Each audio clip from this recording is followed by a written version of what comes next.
Et on est live. Hello Tania. Salut! Salut. Salut Martin, salut Maxime qui sont déjà là parmi les participants. On va doucement introduire et attendre que tout le monde se connecte. Je suis ravie ce matin d'avoir Tania à mes côtés pour ce super webinar. L'idée, on s'est posé la question, qu'est-ce que au mois de fin octobre, les personnes rencontrent comme challenge? On sait que c'est le dernier quarter de l'année. Et on s'est dit, ben, avoir ces leads rêvés avant la fin de l'année avec une méthode qui est l'ABM, Account Based Marketing, eh bien, ça va être une méthode hyper efficace dont Tania est complètement experte. Et ça peut être intéressant d'utiliser cette technique pour justement choper les leads rêvés avant la fin de l'année sur ce dernier quarter, le Q4. Et Tania, je te laisse te présenter en quelques mots. Oui, voilà. Merci. Voilà, Héloïse, justement pour cette présentation. En fait, comme tu disais, je suis spécialiste growth B2B et plus précisément, je suis spécialisée dans l'ABM et au niveau de la réalité marché pour parler, pour ne pas utiliser trop de jargon, que c'était d'ailleurs le petit descriptif de ces webinaires. En fait, pour l'ABM, en fait, on aborde ce type de processus de vente qui sont super longs, super complexes. Plein de personnes participent dans les cycles de vente et tout devient très complexe. La lead gen, généralement, ça n'a pas marché. L'inbound non plus. On ne sait pas quoi plus faire. Et du coup, voilà, l'ABM, peut-être, voilà, c'est la solution. Et c'est ça, c'est qu'on va voir aujourd'hui dans les webinaires.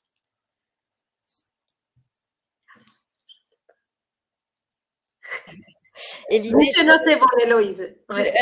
bon, justement, l'idée, c'est, je vais lancer un petit sondage pour savoir si vous êtes déjà familier avec l'ABM, savoir si vous l'avez déjà testé, ou dites-moi dans le chat pendant que je pose cette question, c'est quoi votre niveau de familiarité avec l'ABM? Est-ce que vous l'avez déjà testé et ça fonctionne et vous êtes là aujourd'hui pour pouvoir peut-être tester la technique de Tania et voir comment elle peut différer de la vôtre, ou est-ce que c'est quelque chose que vous n'avez encore jamais fait?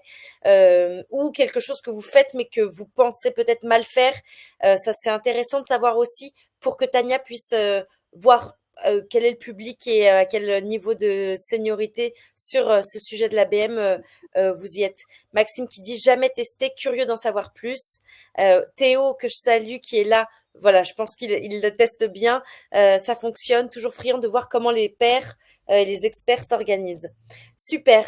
Tania, pour ce webinaire, elle a créé une super presse, donc je te laisse partager ton écran euh, et, et tout de suite rentrer dans le vif du sujet. Parfait. On y va. Alors, du coup, je vais partager mon écran. Hop. Donc, les personnes qui nous répondent pour l'instant, on est sur un 50-50 de personnes qui ont déjà testé et d'autres qui ne l'ont pas testé. Mhm. C'est intéressant, c'est mix 50-50 en fait. Ça, C'est ça. c'est bon. Alors, on va voir. Parfait. Alors, du coup, l'objectif de ce webinaire aujourd'hui, comme Héloïse a dit, c'est justement d'essayer de choper ou d'activer ces leads, les leads ou les comptes rêvés pour Q4 et surtout, voilà, pour 2025. On va voir aujourd'hui, on va essayer d'analyser la durée du processus d'achat de votre entreprise et voir dans quelle mesure, en fait, on peut le faire pour ces quarters et sinon voilà, pour 2025, comme ça, on est sûr et des partir ou d'entrer dans les 2025 voilà, avec tous les outils et avec la bonne stratégie. Alors, on y va. Alors, du coup, en fait, ce webinaire est pour vous. Si justement vous avez l'impression que les commerciaux se fichent de vos MQL ou de vos leads, vous avez plein de leads, mais on n'arrive pas à les convertir. Et à la fin voilà, à la fin du jour, vous avez l'impression que les leads restent dans un limbo. Ces webinaires, c'est aussi pour vous si vous considérez que les campagnes, vous avez l'impression que les campagnes que vous faites tombent au mauvais moment ou que le message n'interpelle pas votre audience. Ces webinaires est aussi pour vous si les canaux qui marchaient l'année dernière ne marchent plus en 2024 et vous ne savez pas pourquoi. En fait, ça, c'est un constat ou quelque chose que mes clients et mes prospects me disent très habituellement. Voilà, la prospection, ça marchait l'année dernière, ça marchait historiquement, mais avec l'AIH, je ne sais pas ce qui se passe, mais ça ne marche plus. Ou aussi, j'avais beaucoup de leads, beaucoup de trafic grâce au contenu que j'ai posté sur mon blog. Et ça marche plus. Voilà. Alors, quoi y faire? Voilà, on va le voir maintenant. Un autre constat que j'écoutais, mais sans cesse, voilà, 2024, dans chaque call, ça a été que les processus de vente sont devenus plus en plus longs et complexes. Et du coup, closer des opportunités, ça devient un cauchemar. Alors du coup, si en fait, vous vous reconnaissez dans quelques de ces points-là, alors vous êtes dans les bons endroits, vous êtes dans les bons webinaires. Et du coup, qui je suis? Alors, du coup, je suis, comme je disais tout à l'heure, je suis spécialiste Growth B2B et je suis spécialisée dans la croissance, la revenue growth qu'on appelle aujourd'hui, qui consiste justement à croître les chiffres d'affaires, les revenus, et pas uniquement les leads. Alors du coup, on passe d'une approche beaucoup plus orientée vers la quantité, vers la qualité. Et pourquoi je fais aujourd'hui de l'ABM? Alors, j'ai commencé en B2B en 2018 et en fait, j'étais à fond sur la lead gen, l'email marketing. Moi, je pensais que c'était la solution et que tout était parfait. Mais j'ai vu dans mes expériences en tant que CMO et consultant qu'il y avait deux choses qui s'est passées.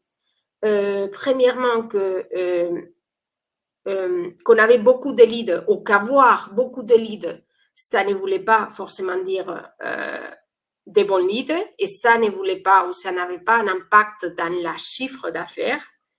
Et deuxièmement, que beaucoup de projets ou beaucoup de campagnes marketing tombaient à l'eau parce qu'on n'avait pas l'alignement marketing et vente.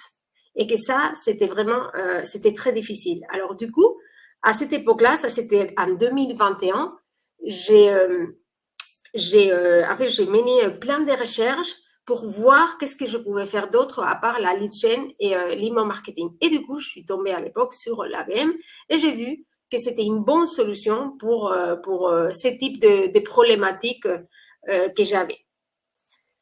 Et du coup, aujourd'hui, j'ai créé du contenu autour de l'ABM et les RevOps sur LinkedIn avec ma communauté. Alors, du coup, je vous invite à me chercher sur LinkedIn et à suivre les contenus exclusifs et gratuits que que je partage tous les jours. Et du coup, j'ai commencé, je suis freelance depuis 2022 et j'ai accompagné des entreprises telles que Conto, Criteo sur les programmes ABM et B2B Growth. Et du coup, aujourd'hui, je vais partager avec vous les apprentissages que j'ai pu avoir au bout de ces 5 ans. Voilà. Et comment j'ai passé ou j'ai fait la transition de la lead gen à l'ABM. Et du coup, au programme aujourd'hui, on va voir c'est quoi l'ABM très rapidement. On ne veut pas du jargon, on ne veut pas des trucs trop théoriques, mais on va essayer de mettre les bases. Pourquoi la lead gen ne marche pas? Les 6 erreurs que je trouve dans des stratégies growth marketing et un exemple de campagne que vous pouvez piquer juste après, dans ce webinaire et que vous pouvez mettre en place pour 2025. Alors, on y va. Alors, c'est quoi l'ABM? Alors, du coup, moi, je dis que c'est les bons messages à la bonne personne, dans les bons endroits et au bon moment. Et en fait, vous allez me dire, ah, mais ça, c'est pas l'ABM. Pour moi, ça, c'est les mantras du marketing. Voilà. Peu importe la méthodologie, l'email marketing, la lead gen, le performance marketing, ou même une campagne de contenu basique, Ça, c'est le principe que ça doit suivre. Mais on sait que c'est pas aussi facile que ça. Et du coup, c'est quoi l'ABM? Alors, du coup, on a les mêmes constats, mais la différence, c'est qu'on a une approche ultra ciblée. Alors, ça veut dire qu'on ne vise pas des centaines de milliers de comptes et du coup, qu'on priorise. Alors, du coup, on a des dizaines de comptes, on a des centaines au maximum. Voilà. Et sur des comptes à fort potentiel. Alors, du coup, ça va être juste de comptes qui sont stratégiques. Et où on cible les différentes personnes. Alors, du coup, à la place de cibler juste une personne au sein d'un compte objectif, on va cibler plusieurs. 1, 2, 3, 4, 5. Généralement, par exemple, si on prend l'exemple de la growth machine, nous, en tant que consultants, voilà, ou moi, en tant que consultant, c'est moi, toute seule qui participe dans le processus d'achat. Mais si on vend, par exemple, aussi on vend des composants pour Airbus, par exemple, qui ont des processus de vente qui sont très, très longs, de 2 ans. Alors, du coup, on va devoir mettre ou intégrer dans les processus de vente et dans la campagne marketing au moins peut-être 10 personnes. Et c'est là où l'ABM fait sens. Et du coup, pourquoi la lead gen ne marche plus? Voilà, en fait, ces titres-là, ça pourrait être pourquoi l'ABM ne marche plus, pourquoi l'inbound marketing ne marche plus. Parce qu'en fait, peu importe les stratégiques, on voit les mêmes erreurs. Et du coup, la première erreur et la plus importante, c'est qu'avant de se lancer à créer une campagne, on ne fait pas un test diagnostique. Ça, c'est un peu comme aller chez les docteurs. Quand on va chez les docteurs, c'est pour pouvoir savoir ce qui nous arrive. Alors, du coup, c'est très souvent en marketing, on dit, voilà, on va faire la l'hygiène, on va faire l'ABM, mais on veut la pilule. Mais on ne fait pas un test diagnostic pour voir ce qui nous arrive. Alors, du coup, dans ces tests diagnostiques que vous avez en face de vous, je vous aide ici, vous pouvez voir quelle est la bonne stratégie pour vous avant de se lancer à créer des campagnes et à créer des ads. Alors, du coup, il y a 2 choses qui sont importantes ou que je regarde. Et on l'a dans les 2 axes-là. Je vais les pointer avec les souris ici. Alors, du coup, on a l'axe ici qui sont les spécificités marché. Alors, du coup, si notre taille des marchés, c'est petit, ça veut dire, par exemple, tout à l'heure avec Airbus, si on vend des composants pour des avions, il va en avoir 5, 6, 7 au niveau mondial. Alors, du coup, la taille de notre marché objectif, c'est vraiment très petit, c'est réduit. Et notre panier moyen, c'est très élevé parce que les composants, par exemple, dans l'avion, ils sont vraiment très chers. Voilà. Alors, du coup, ça, c'est les spécificités de marché. Et du coup, dans l'axe ici, on a les types de processus de vente qu'on a. Alors, du coup, quelle est la durée de ces cycles de vente? Est-ce que c'est long et complexe? Alors, du coup, long et complexe, ça, c'est généralement plus de 3 mois et souvent plus de 6 mois, voire 1 an. Ou est-ce que c'est transactionnel? Et du coup, c'est peut-être quelques semaines ou quelques jours. Alors, du coup, avec l'ABM, on est ici. L'erreur que je vois très habituellement, c'est que surtout les startups, ils ont beaucoup de pression pour avoir des leads, pour avoir de revenues, pour avoir ces objectifs. Et du coup, ils disent, OK, on va faire la lead gen, on va lancer un e-book et je vais parler plus tard des erreurs non, ou des risques de cette initiative e-book.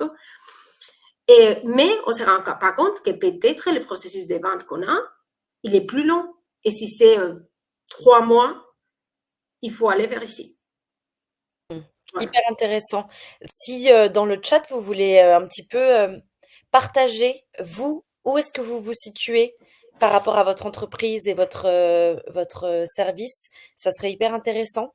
Il y a une question, Tania, de Yue qui, je l'affiche en même temps, hop, qui demande quelle est la différence avec l'EBM, IBM, Event Based Marketing. Est-ce que tu peux un peu expliquer, Tania, reparler de la BM et le différencier avec le BM. Alors, l'EBM, déjà, ces termes, je ne l'avais pas croisé tel que EBM. C'est marrant, mais bon, on crée beaucoup des acronymes tous les jours. Après, l'EBM, et ça, c'est quelque chose que on va voir plus tard, c'est que l'ABM, c'est une stratégie multicanal.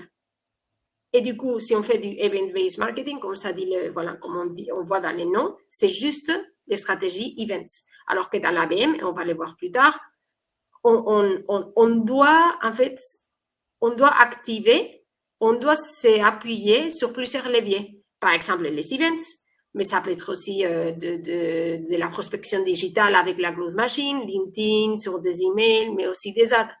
Alors, du coup, c'est ça la différence. Les events, c'est juste une tactique ou c'est une stratégie précise, bon, on va dire un tactique ou un levier précis, alors que l'ABM, c'est une stratégie en soi-même. Ouais, oui. L'ABM, donc A de account, c'est Account, vraiment de commencer par targeter par la compagnie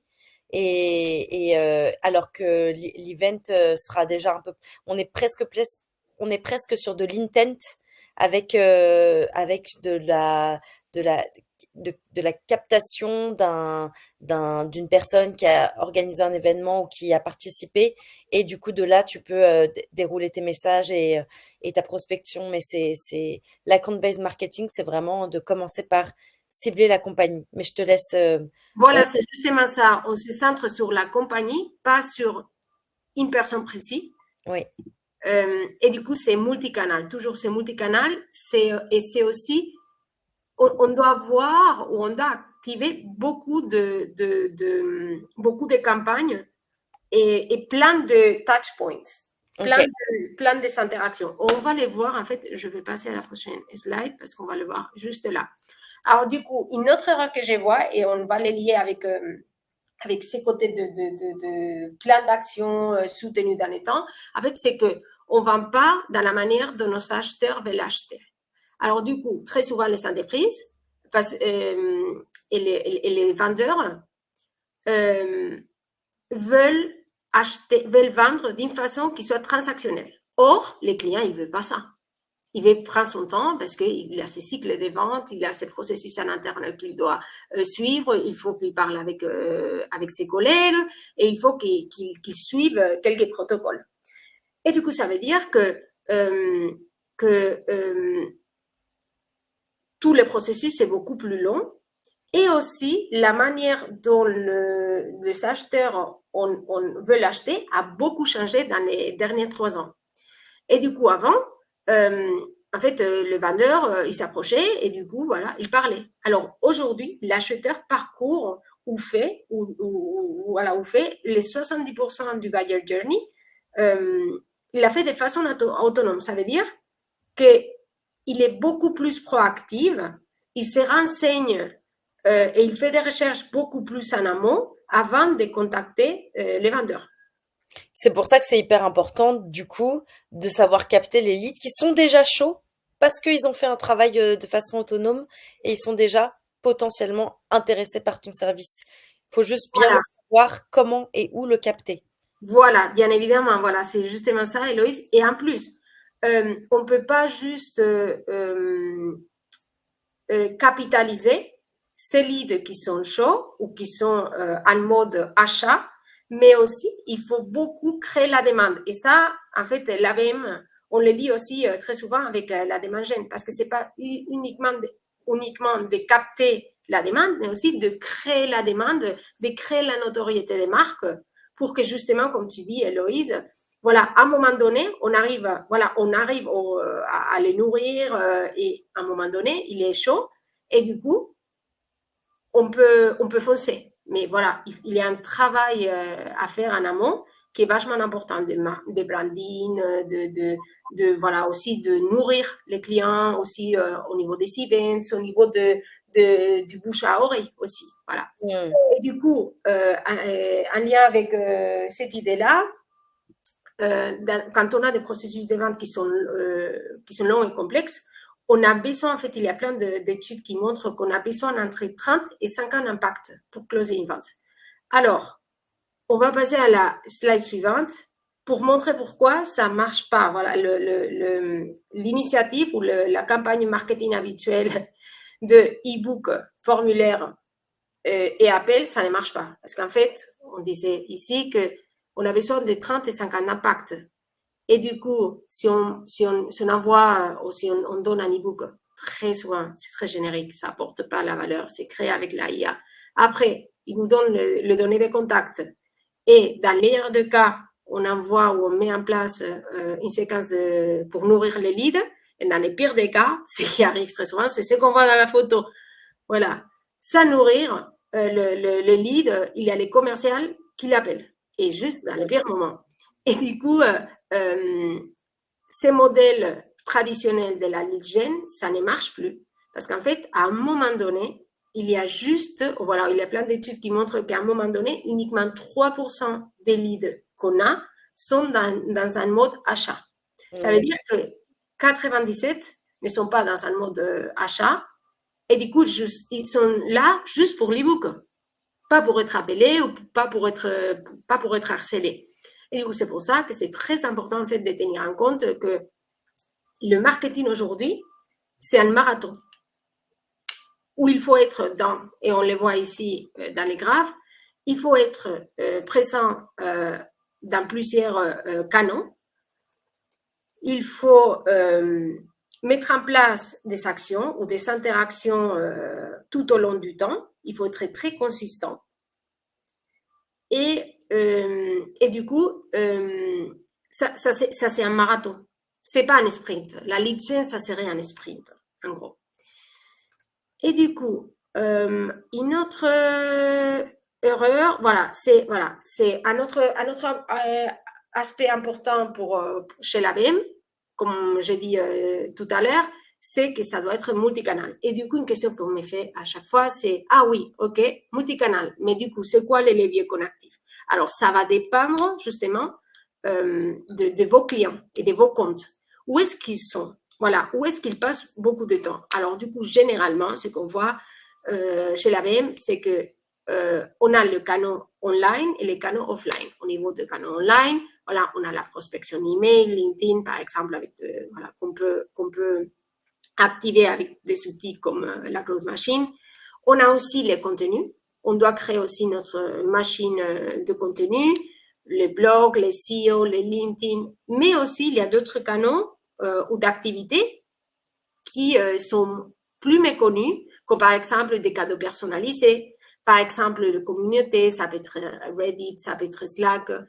Ça va, en gros, ça va beaucoup dépendre de vos clients. Il faut très bien connaître nos clients pour savoir où ils passent beaucoup de temps. Et du coup, c'est positionné dans ces endroits-là. Et aussi, voilà, un lien avec la question que quelqu'un m'a posée tout à l'heure à propos de event-based marketing et l'ABM. En fait, bien évidemment, l'event, comme je disais tout à l'heure, c'est une partie ou c'est une action ou une tactique qu'on active dans nos campagnes ABM. Mais faire des events en soi-même, c'est pas l'ABM. Voilà. Et du coup, ici, ce qui est vachement bien avec l'ABM, ou ce que j'adore avec l'ABM, et pourquoi je fais l'ABM aujourd'hui, c'est que vu qu'on cible moins de comptes et qu'on a une approche beaucoup plus ciblée et plus soignée, en fait, d'un point de vue créatif, on peut faire des trucs de ouf, on peut faire des choses qui sont beaucoup plus créatives et il y a un côté beaucoup plus humain. Et du coup, là, on peut faire de micro-events, mais moi, je suis arrivée à faire en fait même d'escape rooms thématiques qui sortent un peu du lot, non, au niveau de la partie des events. Et du coup, un concept qui c'est très important aussi, c'est ok, c'est bien d'être multicanal, mais aussi c'est important d'être omnicanal. Et du coup, de faire en sorte que nos points de contact ou les actions qu'on mène dans les canaux online sont en phase avec les actions qu'on mène dans les canaux offline. Et du coup, est-ce qu'on a des questions pour l'instant? Pour l'instant, non. Théo dit, j'ai hâte de voir quelques cas d'usage précis pour voir comment Tania implémente tout ça. Voilà, parfait. Alors, on va y arriver. On arrive. Alors, du coup, un autre défi que je vois tout le temps, c'est, et que je suppose aussi que l'audience peut se sentir reconnue, c'est le manque d'alignement marketing et vente. Et du coup, si on veut faire l'ABM, c'est indispensable d'avoir ou d'obtenir l'alignement marketing et vente. En fait, si on ne l'a pas, on ne peut pas avancer. Et du coup, on ne va pas entrer en détail de ces points-là, parce que voilà, je préfère entrer beaucoup plus dans les cas précis, mais dans les cas pratiques dont on a parlé, mais c'est un point que je voulais quand même soulever. Une autre erreur que je vois dans les audits, dans les programmes d'audit ABM que j'ai fait tous les mois, c'est en fait que les entreprises ont tendance à trop personnaliser, mais pas apporter la valeur. Alors, quand on dit qu'il faut livrer les bons messages à la bonne personne dans les bons endroits au bon moment, en fait, c'est ça. C'est le concept de relevance en anglais, non? C'est la pertinence en français. Alors, du coup, on va voir ça avec un exemple réel d'un programme ABM que j'auditais. Et du coup, en fait, petite note, ça c'est un audit qu'on peut faire au niveau de la prospection ou des outreach général. Alors du coup, aussi les équipes de la growth machine pourront très bien donner un feedback comme celui-ci et voir qu'est-ce que c'est la bonne prospection versus la mauvaise prospection. C'est un problème de prospection et pas uniquement un problème d'ABM. Et du coup, ici, si on y va, alors on voit ici beaucoup de personnalisation, c'est un rosa. Alors du coup, les noms, les secteurs, l'entreprise, on répète à chaque fois les noms de l'entreprise. Ça fait très artificiel et je vous les laisse lire pour ne pas prendre trop de temps. Mais en gros, ce qu'on voit ici, c'est que l'important, c'est les messages. Et les messages, il est très pushy. On s'en fout vraiment ici du prospect. On balance notre solution, notre produit. On parle des produits. Des textes qui sont très longs. Ils sont pas lisibles. C'est pas lisible. Et du coup, on parlait pas. En fait, on parlait pas du point de douleur, de la réalité de notre prospect. Et un point très important sur l'ABM, c'est la partie de la recherche. Avant de contacter un prospect, il faut faire la recherche. Ça, c'est quelque chose de basique quand on fait la prospection, mais c'est encore davantage ou plus important quand on fait l'ABM. Du coup, on dit qu'on cible moins de comptes, mais on le fait mieux. Alors, du coup, on va passer plus de temps à faire la recherche ou à se renseigner sur ces comptes clés. Et du coup, ici à droite, et vous allez voir un exemple avec pourquoi c'est bien. Alors du coup, par exemple ici, bonjour Marie, j'ai écouté votre passage sur le podcast de Marketing Voice où vous parliez de l'importance de créer des moments qui marquent les esprits dans l'ABM. Alors du coup, ici, on voit déjà que la personne a pris le temps de faire une recherche sur cette personne-là. Et du coup, voilà, on a le concept de recherche qui mène aussi à l'empathie. On crée l'empathie avec la personne qu'on a en face. Et du coup, il y a les côtés humains. Après, ici, je comprends que les timings de ces moments peuvent être compliqués. Alors, du coup, boum, voilà, on va direct vers les points de douleur. Après, ici, j'ai vu que vous utilisez des MapBase.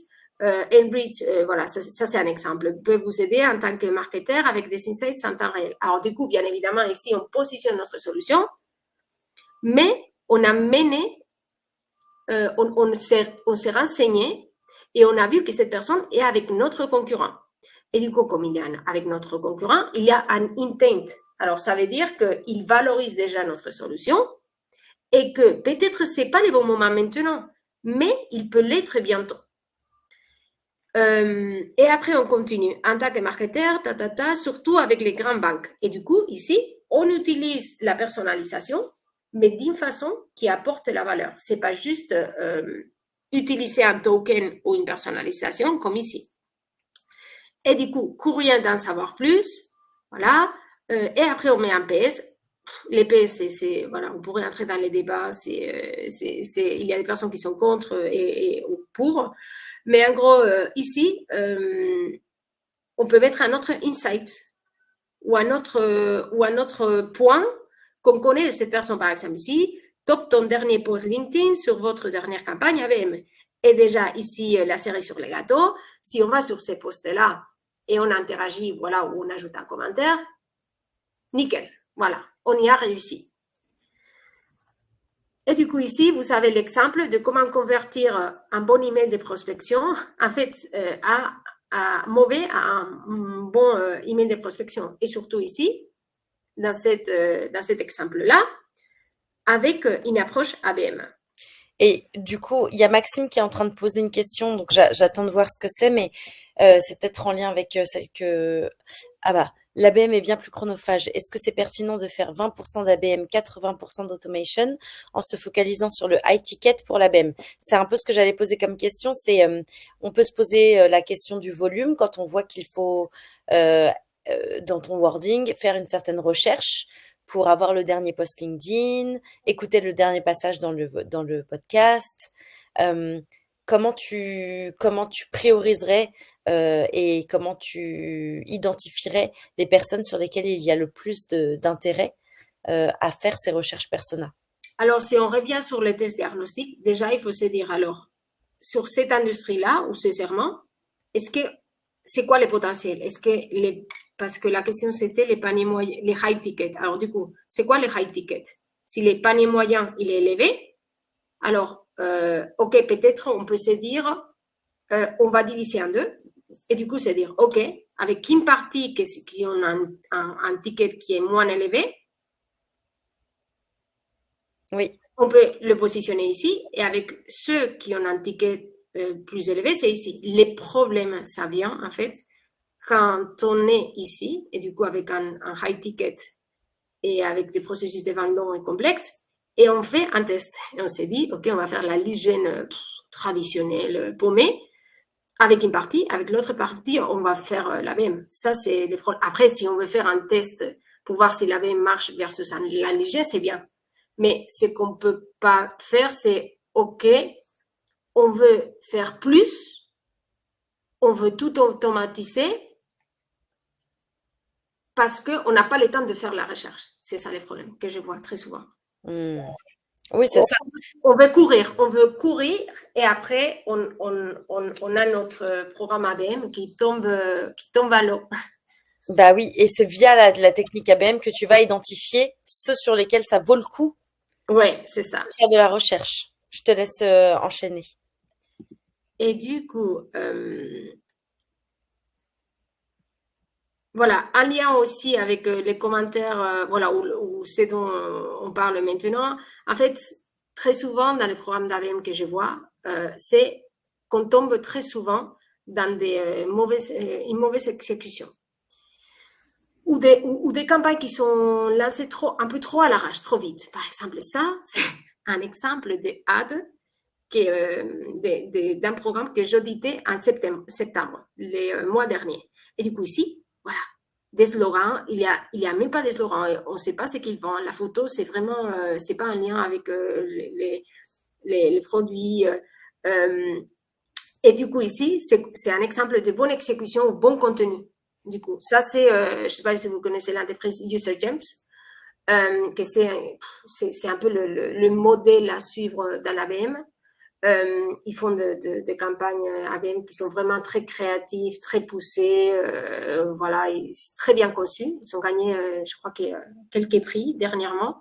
Et du coup, ici, un de ces ads, et c'est justement lié avec la recherche qu'ils font, c'est you miss 80% of, non, ici, you miss 80% of signers that convert. Alors, du coup, on appelle justement, on essaye d'aller direct au point de douleur.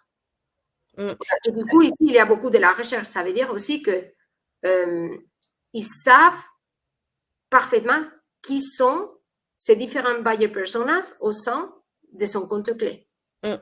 Et du coup, ils savent quel message livrer à quelle personne au bon moment. Est-ce que tu peux répéter le nom de ceux qui ont gagné le prix et qui sont très bons en ABM? Et User Gems. Tu peux l'écrire peut-être Oui, dans le chat? User Gems. Et on a aussi un autre exemple, de bon exemple, c'est Snowflake. Ok. En fait, d'ailleurs, si vous vous inscrivez à mon newsletter, vous regardez mon newsletter, vous pouvez le faire sur LinkedIn aussi. Je vais passer peut-être les liens, Héloïse, si c'est bon. Oui. Vous allez avoir un zoom sur des campagnes d'ailleurs, de ces entreprises-là. Je vais passer le lien de ma newsletter parce qu'en fait, ouais, comme ça, vous pourriez creuser un peu plus sur les programmes de ces deux entreprises-là. Bien. Et du coup, un autre exemple d'une bonne campagne d'ABM, c'est des User Gems aussi. En fait, consiste justement à la place de cibler justement, tout simplement une personne au sein de notre compte clé, c'est de cibler plusieurs personnes en même temps. Et du coup, d'adresser ou de livrer des ads personnalisés à chaque profil. Alors, du coup, User Gems, vu que c'est un outil de intent et d'advertising ABM, historiquement, son compte clé ou son buyer persona, c'était les marketeurs. Mais ils se sont rendus compte que s'ils ciblaient en même temps les personnes, le buyer persona vente, ils avaient beaucoup plus de chances de fermer ou de closer l'opportunité. Et du coup, pour moi, ça, c'est l'exemple parfait qui montre ce que c'est l'ABM et ce que c'est la lead gen. Avec la lead gen, on cible juste une personne. Avec l'ABM, on cible plusieurs personnes. Et vous voyez ici l'exemple. Hey, sales team, your company is talking with User Gems, want to join the next call. Voilà. Et du coup, s'il n'y a pas de... Oui, Héloïse. Juste Denis qui posait la question de savoir si tu avais un Substack, une newsletter sur Substack. Non, en fait, c'est sur Beehive. Ok, ça marche. J'étais pas. C'est les mêmes concepts. Ouais, voilà. Ok, très C'est clair. en fait, il y a deux épisodes par mois. Les premiers, c'est au début du mois et c'est dédié 100% à la même. Et les deuxièmes, c'est voilà, à la moitié du mois. Et c'est sur le B2B growth de façon plus générale, plus générique.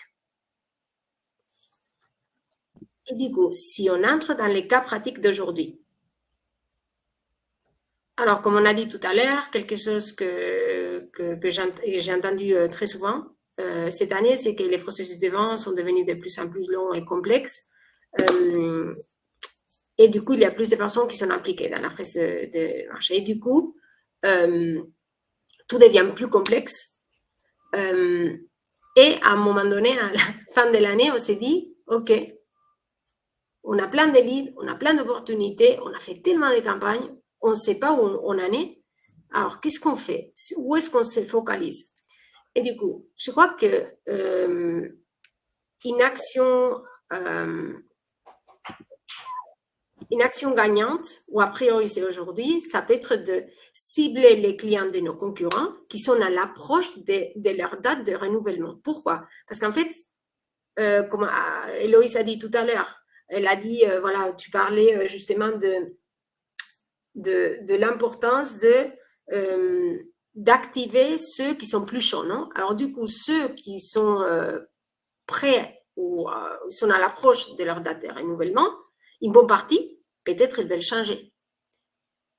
Alors, du coup, ce qu'on va faire dans ces cas pratiques, c'est on va suivre les consignes de l'ABM, que c'est une campagne multicanal, utiliser les tech stacks actuels pour faire des trucs qui soient faciles et abordables pour tous, et on va tenir en compte les buyer journey.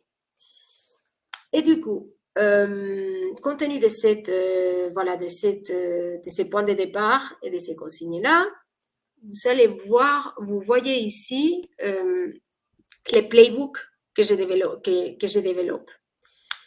Alors, ce qu'on va faire déjà, la première étape, c'est ici, c'est d'identifier la liste de comptes clés qu'on veut adresser ou qu'on veut cibler.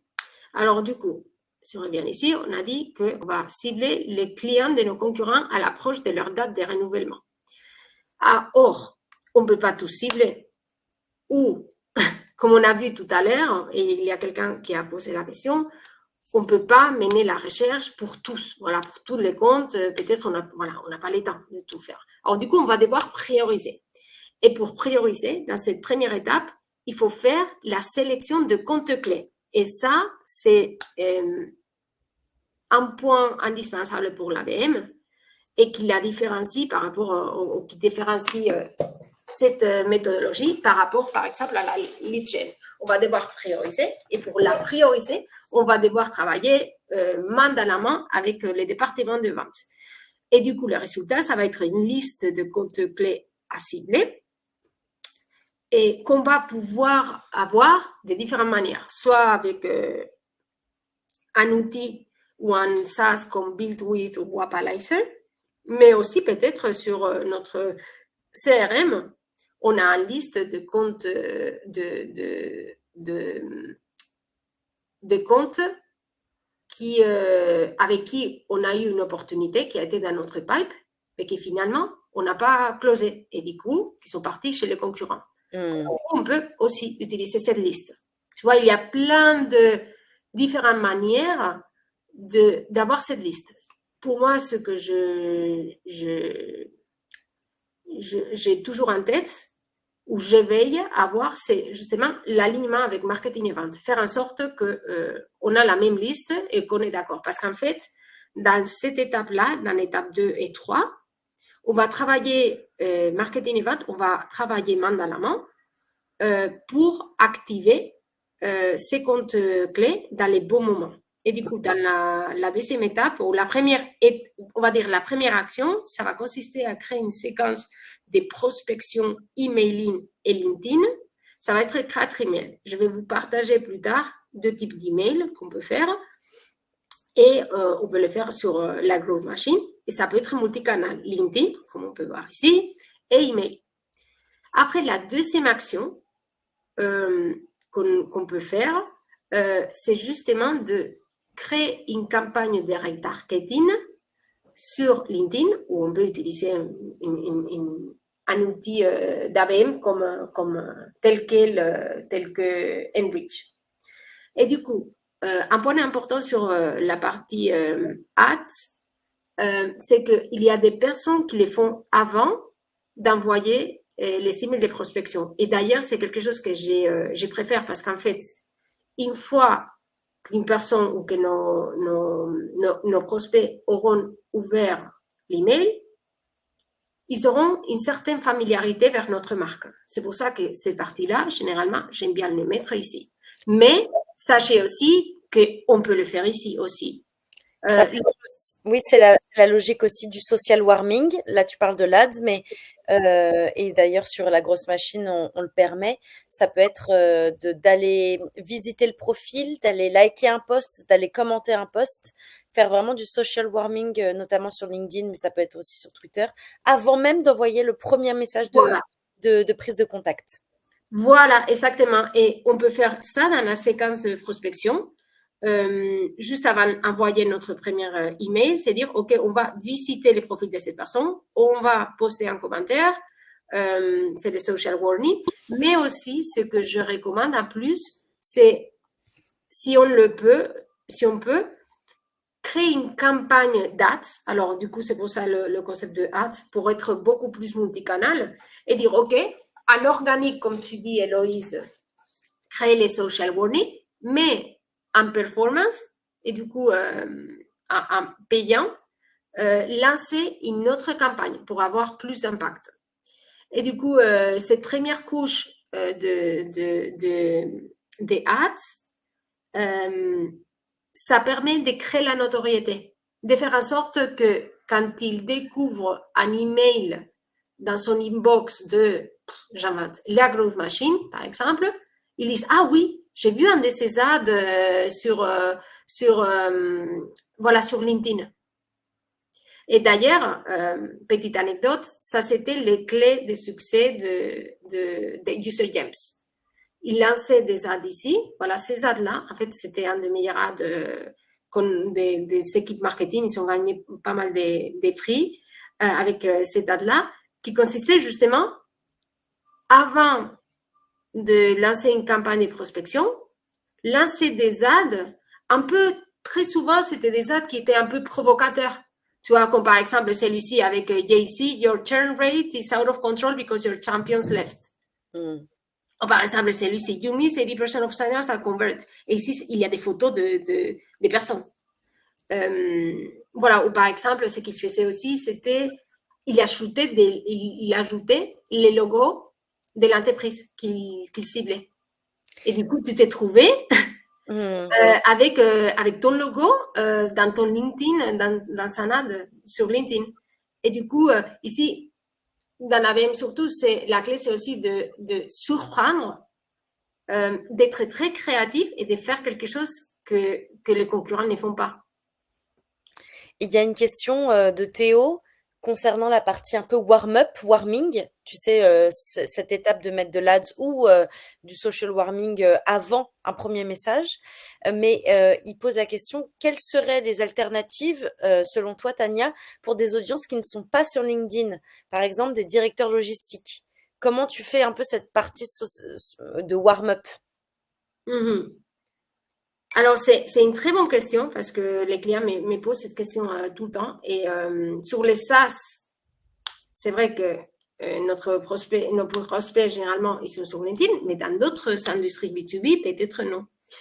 Alors, du coup, là, je priorise toujours, ou je recommande de prioriser tout ce qui est offline. C'est pour ça qu'on parlait tout à l'heure de tout ce qui est omnicanal. Du coup, tout ce qui est les events, tout ce que c'est la bouche à oreille aussi. Et les contacts, voilà, aussi, c'est très important.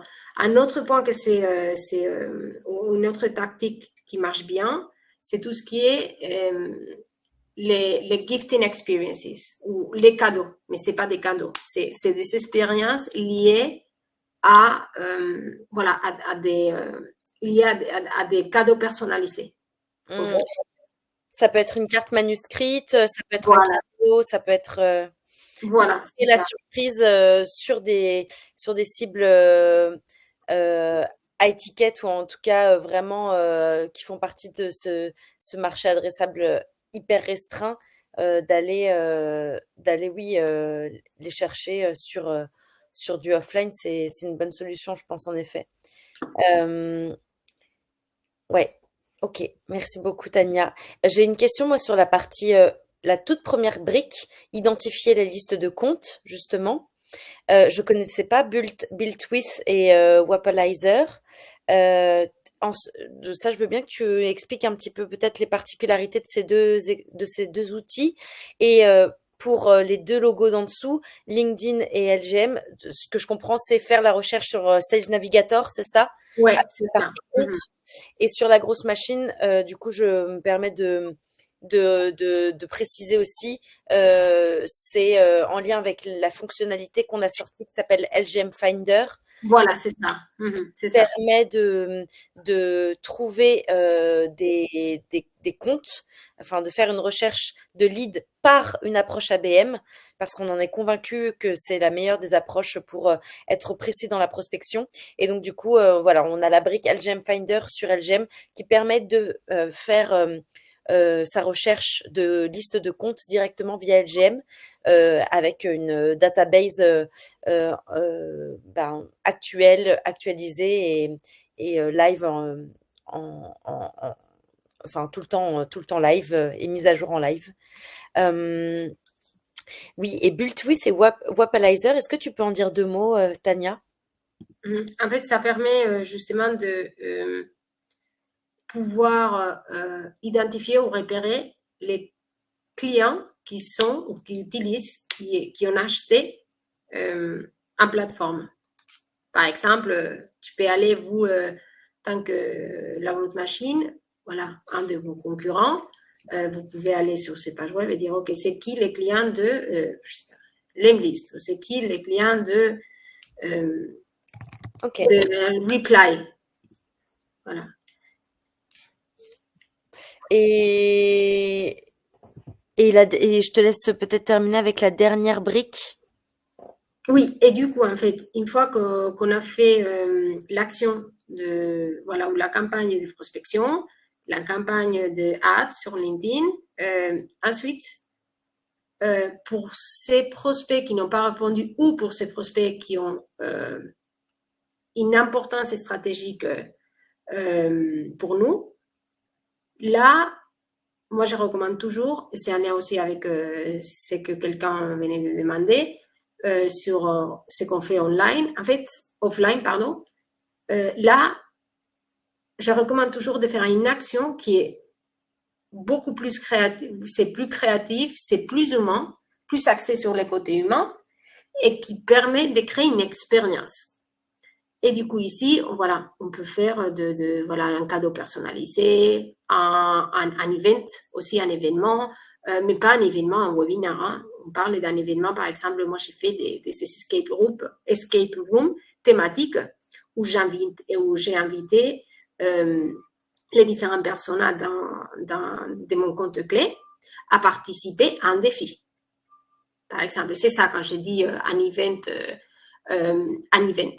très personnalisé, accès expérience. Il faut beaucoup creuser sur les côtés de l'expérience. Voilà. Super, merci beaucoup, très clair. Est-ce qu'on a d'autres questions ou d'autres... Pour l'instant, non. Ok. Très bien. Tu avais, je crois, deux petites slides à nous montrer ensuite. Ah oui, attendez, voilà. On va entrer en détail de la séquence prospection. Ok, on y va. Alors, du coup, dans les premiers emails, en fait, on va suivre un peu le même concept qu'on a suivi ici. Ici, on va faire la recherche de notre compte clé, de différents personnages. On va essayer de creuser sur les points de douleur.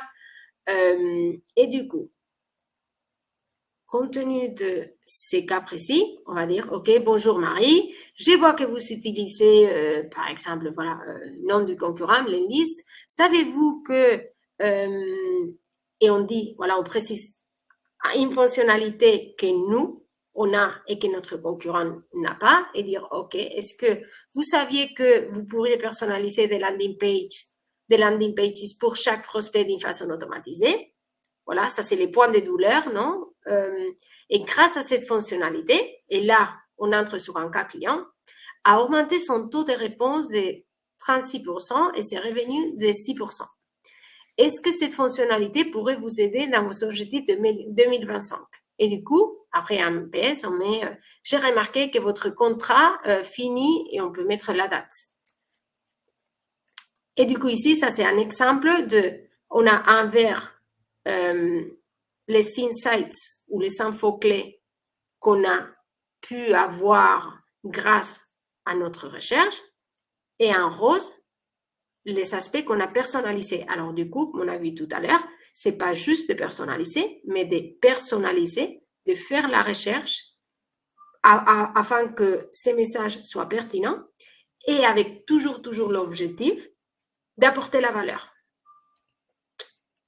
Et du coup, dans l'email numéro 2, on va pousser un peu plus sur les côtés humains et personnalisés encore plus et dire, OK, bonjour Marie, j'ai pris le temps de vous faire cette vidéo pour vous montrer à quoi pourrait ressembler une landing page personnalisée automatisée pour l'un de vos clients idéaux. Et du coup, ici, voilà, on peut utiliser une vidéo ou une plateforme vidéo telle que Loom, Clap, voilà, vous les connaissez déjà. On a une intégration avec SenseSpark chez LGM. C'est génial, j'adore SenseSpark. C'est génial. Ça, c'est intéressant aussi. Il y a une question que j'affiche. Il y a deux questions. Si on revient juste, d'abord, je vais prendre la question de Denis parce qu'elle est plus en lien avec ce que tu as déjà montré. Par rapport au retargeting sur les autres réseaux, il demande, est-ce que tu fais du retargeting sur d'autres réseaux type Facebook pour ces audiences qui ne sont pas sur LinkedIn justement, ou est-ce que tu fais uniquement de l'offline? En fait, ça dépend. Ça dépend. Et en fait, si on revient à la prémisse ou au point clé qu'on a parlé tout à l'heure, il faut être dans les endroits où nos clients ils sont. Est-ce qu'ils sont sur Facebook? Ça va dépendre de ton industrie. Hmm, S'ils le sont, voilà, il faut y aller sur Facebook. Sinon, ils ne vont pas les coups. intérêt. Oui, oui. Il faut toujours, toujours prioriser. C'est ça, c'est une question très habituelle que j'ai. Est-ce que je dois être sur ce canal ou sur cette stratégie, cette tactique? En fait, il faut oublier très souvent les outils. Il faut oublier les tactiques spécifiques et se dire, OK, on va mener, on va faire plus de recherches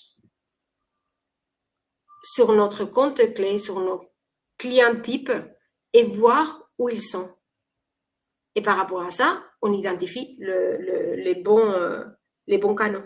D'où l'importance de vraiment travailler son ICP et son persona. Voilà, c'est ça. C'est ça. Ça, c'est la clé. Ouais. Il y a une question de Théo, hop, que j'affiche, euh, concernant les outils pour le tracking de l'avancement des deals et le tag que tu vas y mettre, tier 1, tier 2, tier 3. Est-ce que tu peux nous dire un peu comment toi tu t'organises et quels outils tu utilises pour toute la partie donc tracking de l'avancement des deals et tag des différents tier 1, tier 2, tier 2, tier 3? Alors, Priorisation, je quoi. ne sais pas si je comprends bien la question. Alors, quand tu dis, ou quand vous dites tag, qu'est-ce que... Je pense que, alors Théo, tu peux nous dire dans le chat, mais je pense qu'il y a une notion de lead scoring, donc de savoir si la personne, elle fait partie de ton tiers 1, donc est-ce qu'elle est vraiment très prioritaire, ou tiers 2 moins prioritaire, tiers 3 encore moins prioritaire, et comment quel outil tu utilises pour justement traquer l'avancement des deals. Tu parlais de HubSpot, est-ce que tu fais tout sur HubSpot? Est-ce que... Alors, oui. Alors, pour moi, voilà, il y a deux questions que je vais essayer de répondre. Alors, pour diviser un tier 1, tier 2, tier 3, en fait, c'est quelque chose qu'on doit faire préalablement. Quand on fait la lead gen, on fait tier 1, tier 2, tier 3. Je ne sais pas si je comprends, Théo, bien ta question, mais en fait, c'est par rapport à en fait, son niveau de maturité. Mais sur l'ABM, c'est plus son potentiel par rapport à... voilà, voilà. Et du coup, sur l'ABM, en fait, quand on utilise les termes tier 1, tier 2, tier 3, c'est pas par rapport à son niveau de maturité, mais par rapport à en fait, au côté stratégique et à l'importance qu'il a pour nous. C'est différent pour la VM. Mais c'est ça. Et du coup, une fois que comment tu identifies qui est tier 1, tier 2, tier Ouais. 3 et comment tu Alors, t'organises pour les classer, les classifier?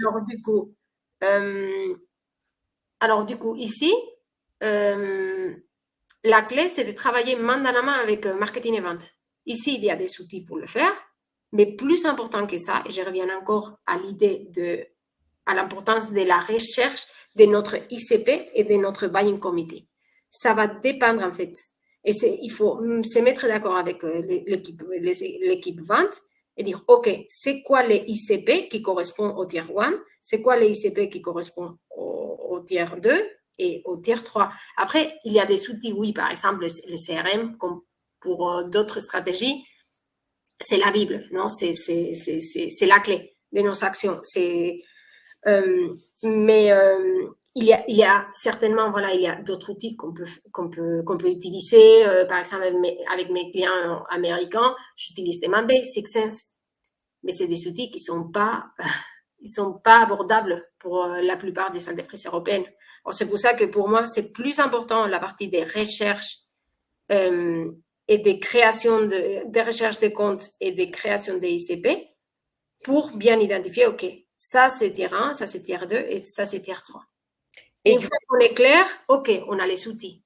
Mais voilà. Bah, Théo, il est très avancé, je le connais bien. Donc, et il est lui-même fondateur d'une agence d'outbound pour les projets à impact. Donc, je pense il est lui-même du côté expert et conseiller. Et c'est pour ça il se pose la question de l'outil. En gros, comment toi tu gères. Et je pense que c'est via la partie CRM, comment tu gères ben, ces identifications de tiers 1, tiers 2, tiers 3, et ensuite l'avancée du pipeline. Oui, en fait, moi, j'aime beaucoup HubSpot parce que Ok. sur HubSpot, on peut même mettre tier 1, tier 2, tier 3. Et c'est très bien. Voilà, vous pouvez suivre dans mon profil LinkedIn. En fait, tous les semaines, je pose de contenu spécifiquement HubSpot et spécifiquement ABM. Et j'ai parlé justement de ce point-là. Et ça, on peut le faire avec HubSpot. Et la partie des lead scoring, bon, account scoring déjà. Et oui, on peut très bien le faire. Ouais, on peut très bien le faire avec HubSpot. Si on commence en ABM aussi, surtout, on est une toute petite entreprise. HubSpot, c'est très bien. Après, bien évidemment, on a Demandbase, on a Sixsense, on a Enrich aussi. Si on a plus de budget. Voilà. On a une intégration avec native, avec Pipedrive et HubSpot. Mais je sais qu'il y en a pas mal qui utilisent aussi Folk et via une intégration via Webhook, ça marche bien aussi, via Zapier, par exemple. Euh, mais oui, c'est très clair du coup, Théo. Dis merci, Héloïse, merci, Tania, dans le chat. J'ai répondu à sa question, j'espère, parce qu'en fait, la partie voilà, cette question de Théo, en fait, on pourrait parler pendant 2 heures, parce qu'en fait, j'ai fait une partie des programmes que j'ai fait d'ABM. En fait, il y a 1 ou 2 séances qu'on fait uniquement sur cette partie, que c'est la plus importante. Voilà, et c'est la clé du succès, parce que c'est la première étape quand on fait un programme ABM. C'est de bien identifier les tier 1, tier 2, tier 2, tier 3, et voir qu'est-ce qu'on priorise et qu'est-ce qu'on ne priorise pas. Et je pose la question de façon un peu ouverte là à toute l'audience. Est-ce qu'il y a des personnes qui ont du mal justement à définir son ICP ou son persona, son buyer persona? Ça serait hyper intéressant de savoir ça. Bon, on a un peu dépassé, donc dites-le nous dans le chat, mais ça peut être. Je vous dis ça parce que sur le Playground, qui est la communauté de la grosse machine, on a pas mal de threads dédiés à toute la partie segmentation. Donc, je mets de là vite fait dans le chat un lien vers la communauté. Et Théo qui dit, je serais curieux de voir la V2 de cet événement avec un zoom précis sur le séquençage des contacts T3, T2, T1. Avec un zoom précis sur les séquences. Oui, pour Théo, ce qui manquait peut-être à ce live, c'est justement euh, euh, le séquençage de ce tier 1, tier 2, tier 3 et derrière peut-être les leviers activés pour ces différents contacts. Euh, En tout cas, alors, il y a Théo Mais qui. bon, ces questions-là, en fait, Théo, tu peux me contacter, je peux te passer quelques contenus que j'ai à ces propos.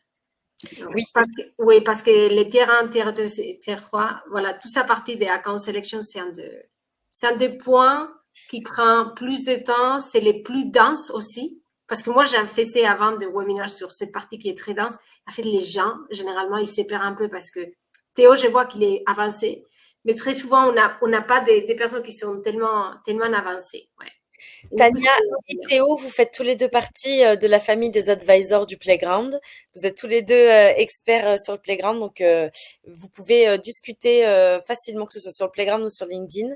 Et je ne sais pas si les personnes de la session utilisent déjà la grosse machine ou ont une envie de tester, mais je promeus juste hop le petit lien qui permet aux personnes de tester la grosse machine un mois plutôt que 15 jours grâce à ton lien, Tania. Donc, n'hésitez pas à aller tester la grosse machine si ça n'est pas fait.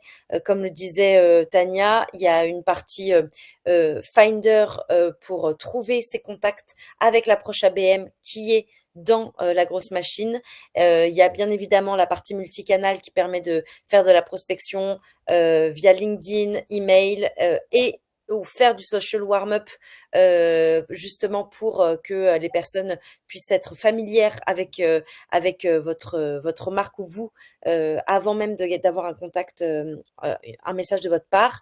Et puis des intégrations directes avec HubSpot, mais aussi une possibilité via des webhooks d'envoyer par exemple des courriers manuscrits, une bouteille de champagne ou n'importe quel autre cadeau, un éventail l'été. S'il y a besoin, on avait fait pas mal de contenu, notamment avec Jeudi Merci, qui permet ça. Et via notre intégration webbook, on peut aussi gérer depuis LGM pour un volume assez important et intéressant ces campagnes offline. Donc, n'hésitez pas à aller creuser ce point. On a une dernière question, Marielle qui pose la question du replay. Oui, Marielle, le replay est justement sur le playground.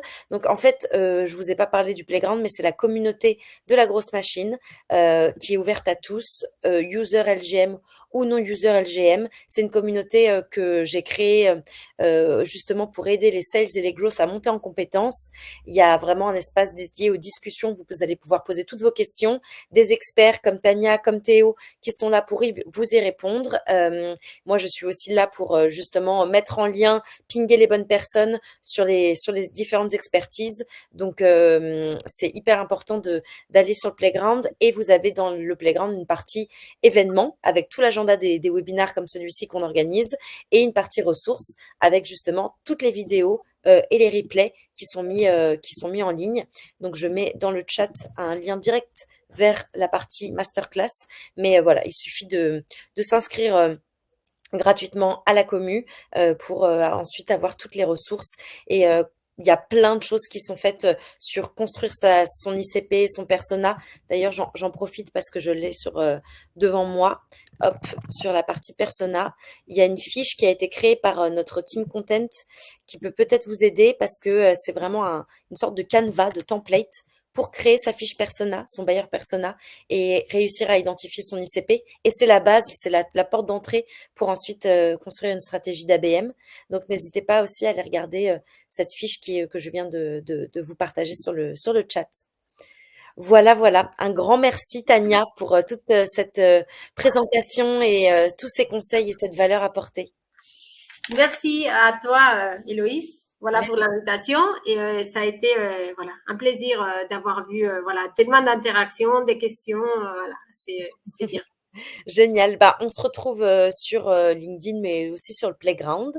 Et puis, n'hésitez pas à nous dire d'ailleurs dans le Playground, quels sont les sujets sur lesquels vous voulez qu'on creuse avec Tania, qui est advisor, quel sujet prochain en webinaire vous voulez qu'on traite, ou si vous avez justement, vous, un use case avec une stratégie ABM que vous voulez mettre en place ou que vous souhaitez optimiser parce qu'elle marche pas comme vous voulez, vous la décrivez sur le playground et avec Tania et avec des personnes qui ont déjà fait tourner des choses qui marchent bien, et ben on bûche ensemble et on essaie de craquer votre use case. C'est vraiment le but du playground, donc n'hésitez pas. Voilà, avec plaisir du coup. Ouais. Très bien. Merci beaucoup Tania. Bon appétit à tous. Bye bye. Au revoir.